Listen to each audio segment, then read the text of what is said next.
Bonjour à tous, bienvenue sur 8 Mont Blanc. Nous sommes le vendredi 15 juillet 2022. Voici les titres de ce journal tout en images. Ils ont fièrement défilé sur les Champs-Élysées. 16 militaires du 27e bataillon des chasseurs alpins d'Annecy sont allés à Paris pour célébrer le 14 juillet, reportage dans ce journal. Et puis on retournera chez nous en Haute-Savoie. Le lac Léman accueille cette semaine une compétition de régate. Malgré un vent timide, le moral et la motivation des participants étaient, elles, bien au rendez-vous. Les chasseurs alpins du 27e bataillon ont défilé en tête à l'occasion de cette fête nationale. Une mise à l'honneur après leur mission en Roumanie dans le cadre du conflit russo-ukrainien. Dans ce bloc de 120 soldats représentant les différents corps mobilisés à l'Est pour renforcer les défenses de l'OTAN, ils étaient 16 à porter les couleurs du 27e BCA. Ils ont été sélectionnés minutieusement. On a pris plusieurs critères. Le premier, c'était la volonté. Il faut être volontaire ici. Le deuxième, ça nous permet de récompenser aussi ceux qui ont travaillé particulièrement bien, qui se sont investis plus que ce qu'ils devaient, donc qui sont avec nous. Et ensuite, il faut quand même techniquement des gens qui savent bien défiler au pas. Et avec ces trois critères, on a très rapidement trouvé les gens qui pouvaient défiler avec nous aujourd'hui.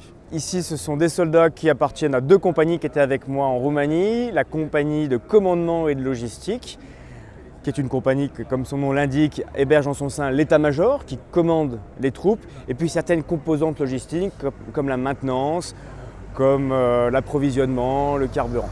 Et puis la deuxième compagnie qui participe ici, c'est la deuxième compagnie du 27e BCA. C'est une compagnie de combat qui est prête à être en première ligne et à affronter l'ennemi en utilisant les armes.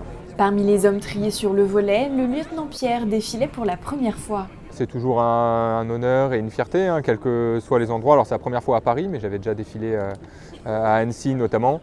Et nous on rentre d'une grosse séquence de missions donc en Roumanie ces derniers mois et puis au Niger avant. Donc ça fait, c'est une sorte de reconnaissance qui est toujours très appréciée par les soldats et une grande fierté.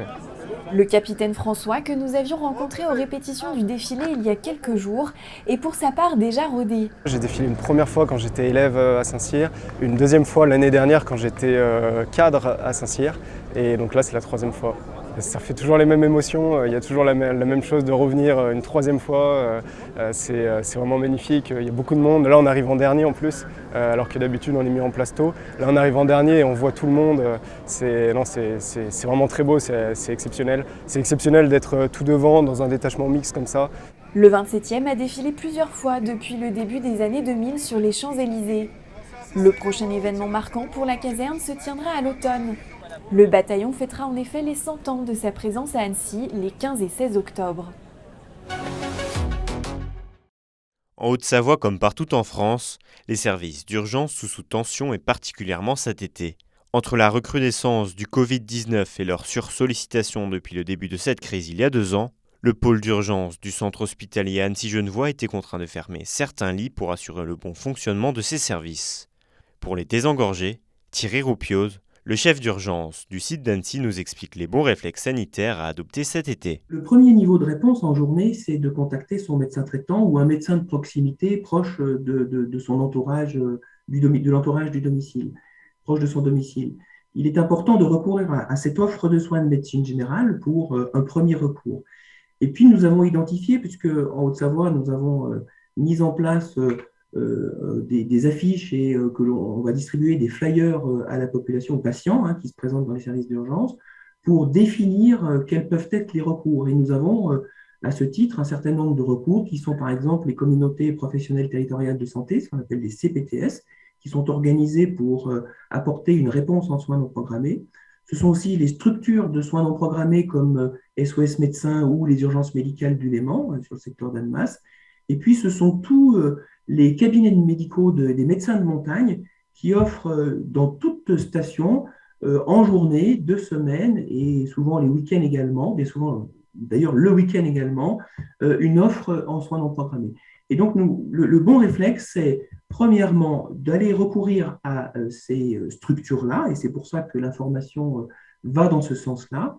Par contre, la nuit et les week-ends, le recours au 15, c'est un élément important, voire indispensable, qui d'ailleurs a été édité il y a bien longtemps, puisque dans l'organisation de la permanence de soins dans les années 2004 environ, eh bien, c'était le recours au 15 sur les horaires de permanence de soins, c'est-à-dire les nuits de toutes les nuits, de 20h à 8h, et puis les journées de samedi, dimanche et de jours fériés.